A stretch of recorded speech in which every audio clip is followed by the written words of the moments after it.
Come. Church, let me tell you, sometimes the smallest things hold the greatest spiritual weight. Come. That humble grain of salt on your table, that tiny crystal, has the power to speak louder than thunder to the forces of darkness.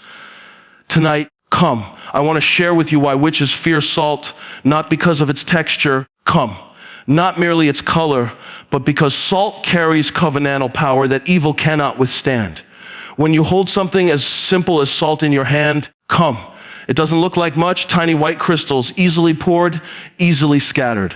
But don't mistake its size for its significance. Come. What seems ordinary to the eye often carries extraordinary weight in the spirit. Come. Salt has been present in the story of humanity since the beginning, woven into meals, sacrifices, and covenants.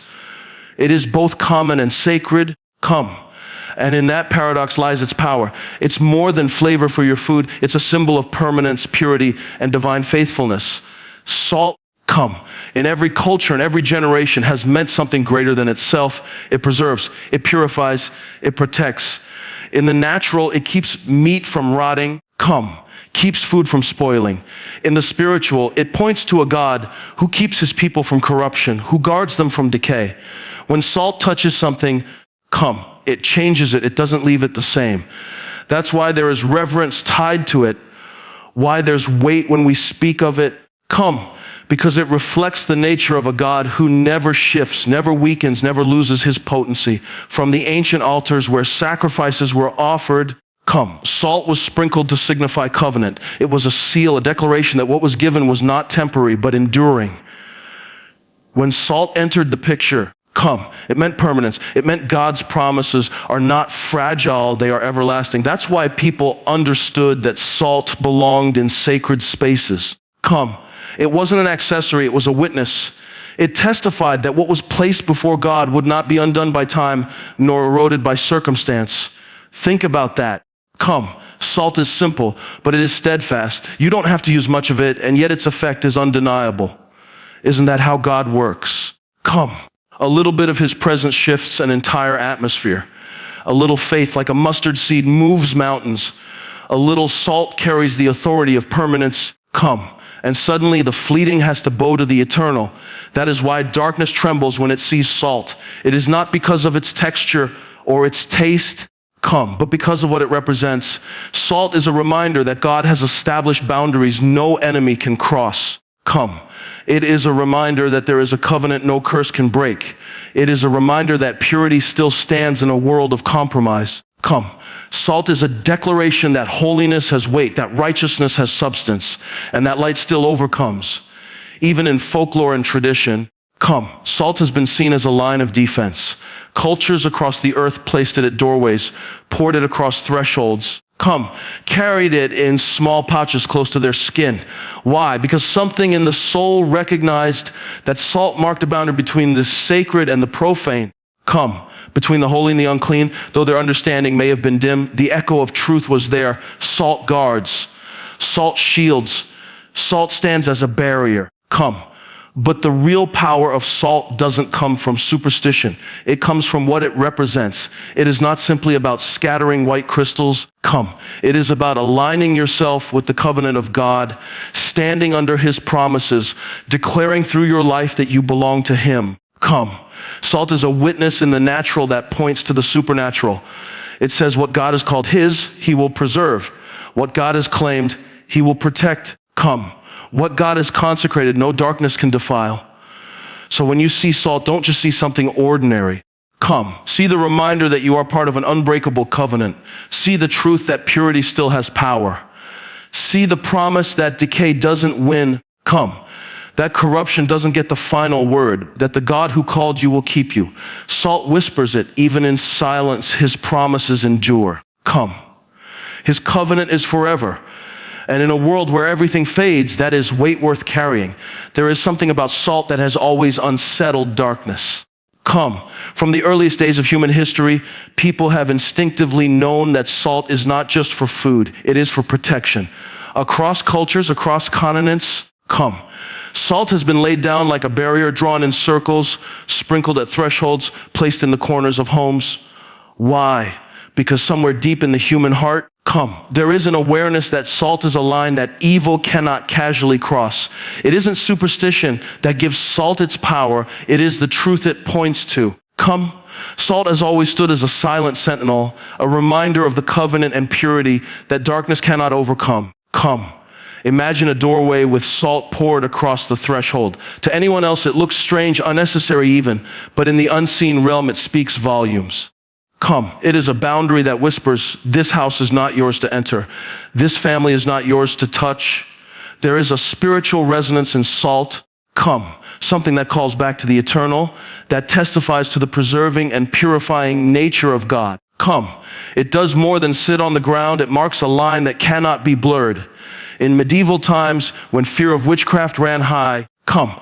Salt was considered one of the strongest protections. A pinch thrown over the shoulder, a line drawn around a crib, come. A handful scattered at the entryway. These weren't just habits, they were declarations. In Italian folklore, come. It was believed that a witch could not step over salt without being bound to count every grain, delayed until daylight broke and her power dissolved. Come. Stories like these remind us of something profound. Even the smallest measure of purity can disarm the forces of darkness. Evil does not withstand holiness. Come. It cannot. It falters before it, delays before it, recoils from it. Salt has long been carried as a safeguard. Sailors took it on their journeys across the sea. Come. Villagers kept it near their children. Travelers poured it around their camps at night. All of these practices speak to one truth. People knew salt meant safety. Come. Salt meant preservation. Salt meant the barrier was set. They may not have known the full measure of why. Come. But their instincts recognize the eternal principle. When purity is present, corruption is held back. Salt as a defense is not about fear. It's about identity. Come. It's not about trembling at what lurks outside the door, but about standing secure in who guards the door. Come. Salt has always been a reminder that covenant people are not left unprotected. The same way salt keeps food from decay, come. So too the God of covenant keeps his people from being consumed. Come. Salt drawn across a threshold is simply a physical echo of a greater spiritual reality, that there is a line no enemy has the right to cross. Think about it. Come. Salt does not need to shout. It does not need to announce itself with power or thunder. It simply exists steady and enduring, and in its silence it draws a line. Come. That's the very picture of authority. True authority doesn't need noise, it needs presence. Come. Darkness doesn't fear salt because of its size, it fears salt because of what it signifies. It's a sign that says, come. You are not welcome here.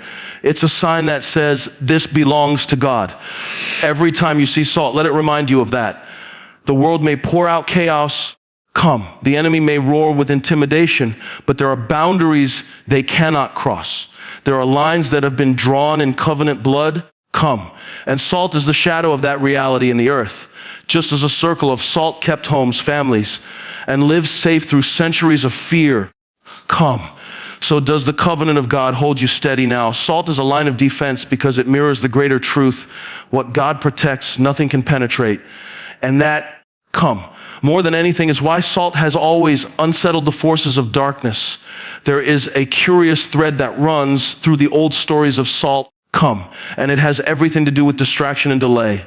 For centuries, come, people have told of how evil could be halted, not by great weapons or mighty armies, but by something as small and ordinary as salt poured on the ground. Come. In Italian folklore, the witch known as the Gennara could not cross a threshold sprinkled with salt. Instead, she would be compelled to stop and count every grain. Come. Bound in a task that had no end, distracted until the night passed and her power faded with the sunrise. It may sound like myth, a tale passed down in whispers. Come. But there is a truth embedded in it that speaks to the deeper spiritual reality of how light confounds darkness. Isn't it striking that the enemy, come, who pretends to be so powerful, is thrown off by the smallest of obstacles, that what is ordinary to us becomes insurmountable to him? Come.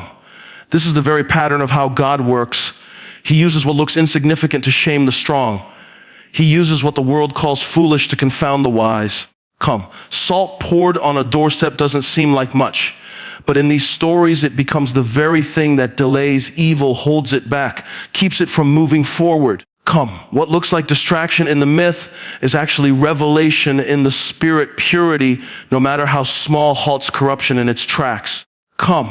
The idea of counting each grain is more than superstition, it is symbolic. It shows that darkness is obsessive but powerless, restless but restrained. Come. Evil is pictured as being forced to focus on what doesn't matter, trapped in cycles of futility, unable to cross into places marked by holiness. Come. Isn't that exactly how the enemy works? He is busy, but he is not victorious. He moves, but he does not advance against the covenant of God. Salt in the myth, come, reminds us that there are boundaries that evil cannot cross, distractions that strip it of its power, delays that keep it from fulfilling its schemes. Come. When you look closer at these stories, they are not really about witches at all. Come. They are about the assurance that the smallest act of consecration can throw the plans of darkness into confusion. Salt is the symbol, but the message is bigger. Come. The enemy cannot handle purity. He cannot handle holiness. He cannot handle the presence of a covenant reminder. So instead of advancing, he is stalled. Come. Instead of breaking through, he is reduced to busywork. He may appear relentless, but salt shows us he can be stopped cold, even by what seems simple. Come. There is something beautiful in the way God allows even folklore to carry echoes of his truth. Come. People may not have known the fullness of what they were saying when they told of witches bound to count grains of salt. Come. But they were pointing to the eternal reality that darkness is subject to the light. What delays evil is not the crystal itself, but the power it represents. Come. Salt is permanent, salt is purity, salt is covenant. And when those are present, evil does not know what to do. It loses its grip, it wastes its time. Come. It becomes distracted by what it cannot control. So the next time you hear those old myths, don't dismiss them as just fantasy. Come. Listen for the echo of truth inside them. There is a lesson there that the enemy may roar, but he is not unstoppable. He may threaten, but he can be delayed. Come. And sometimes it doesn't take much, just a grain of salt, just a whisper of faith, just a flicker of purity. That's all it takes to break his rhythm. Come. To stop him in his tracks, to keep him counting grains instead of claiming ground. The myth of distraction and delay is really a testimony. Come. It testifies that darkness cannot cross every line. It shows that evil is not as unstoppable as it pretends to be. Come. And it reminds us that even the smallest symbol of covenantal truth is enough to keep the night from overwhelming the dawn. In the end, come. What seems like a story of witches and salt is really a story of God's people and his unshakable protection. Darkness can be delayed. Evil can be distracted. Come. And light, without fail, always rises. Authority in the spiritual realm doesn't come from titles, positions, or appearances. Come.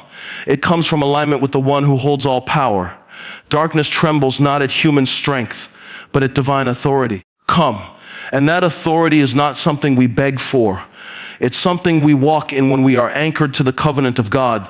Salt, small and ordinary though it is, come, carries this reminder. Its presence is not intimidating because of its shape or texture, but because of the authority it represents. Come. Darkness doesn't fear the grain itself. It fears the covenant that grain points to, the purity it proclaims, the eternal faithfulness it embodies. Come.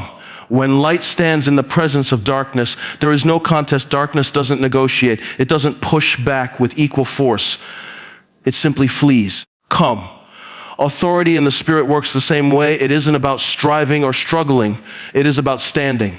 Salt speaks to that reality. Come. Just as it preserves what it touches, so too does the authority of God preserve his people. Just as it purifies what it encounters, come. So does divine authority strip corruption of its power? When you belong to the covenant, you don't have to fear the shadows. Come. Because the shadows already recognize the one who covers you. We often imagine darkness as aggressive and overwhelming, but what we miss is how fragile it really is. Come. It only exists where light has not yet arrived. The moment light enters, darkness has no choice but to scatter. Authority over darkness works in the same way. Come. You don't have to raise your voice to prove it.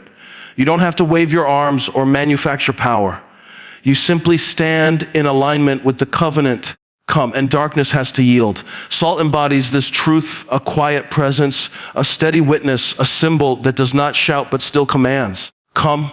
There are stories throughout history of people using salt as a defense, a marker of protection, a line that evil would not cross. While some leaned into folklore, the reality behind those practices is that salt points to something deeper. It points to the truth that covenant people carry spiritual authority. Evil recognizes when someone belongs to God. Demons know when they've encountered a soul under covenant. Darkness senses when there is a line it cannot cross. That authority is not conjured up. It is inherited. It flows not from superstition, but from relationship. Consider this. Salt doesn't lose its strength unless it is contaminated. Left pure, it remains potent. That is a picture of spiritual authority. As long as you stay rooted in purity, aligned with truth, anchored in covenant, you remain untouchable. The enemy's goal is always to dilute, to contaminate, to strip away the potency of your witness. But when you remain steadfast, your presence alone becomes disruptive to his plans. You don't have to chase darkness. You don't have to match its schemes. You only have to stand as salt, preserving, purifying, enduring, and darkness will falter on its own. This is why witches, demons, and every form of darkness have always recoiled at what salt represents. It's not superstition, it's recognition. They know salt speaks of covenant. They know salt testifies of God's authority. They know salt declares corruption stops here. They may try to intimidate, but they cannot overrule. They may attempt to deceive, but they cannot cross the line set by covenant authority. That is the confidence salt represents. Not arrogance, but assurance. Not pride, but alignment with the one whose promises cannot fail. So walk in that authority. Don't shrink back when shadows gather. Don't doubt yourself when opposition rises. Remember the lesson of salt, small, silent, yet utterly effective. Darkness fears not the grain, but the God it signifies. The enemy doesn't bow to your effort, but to your authority in him. And when you know who you are, when you know whose covenant you stand in, you don't need to wrestle with the dark. You only need to stand, and the dark will flee. That is the power of spiritual authority. It's not about spectacle, it's about covenant. It's not about intimidation, it's about identity. And just as salt endures through time, so too does the authority of God endure in his people. It cannot be bought, it cannot be imitated, and it cannot be broken. Walk in it boldly, because the moment you do, every shadow knows it has already lost. Church, I want you to rise up in faith tonight. Salt in your hand or in your heart, knowing that even the smallest act of purity can push back the darkest assault. Let every grain declare, I am sealed. I am secured. I am victorious. And if darkness should ever come near, they fear salt. Because salt represents a VR, weights high, they cannot touch. The power of a covenant, keeping God. Let that sink in and walk in victory.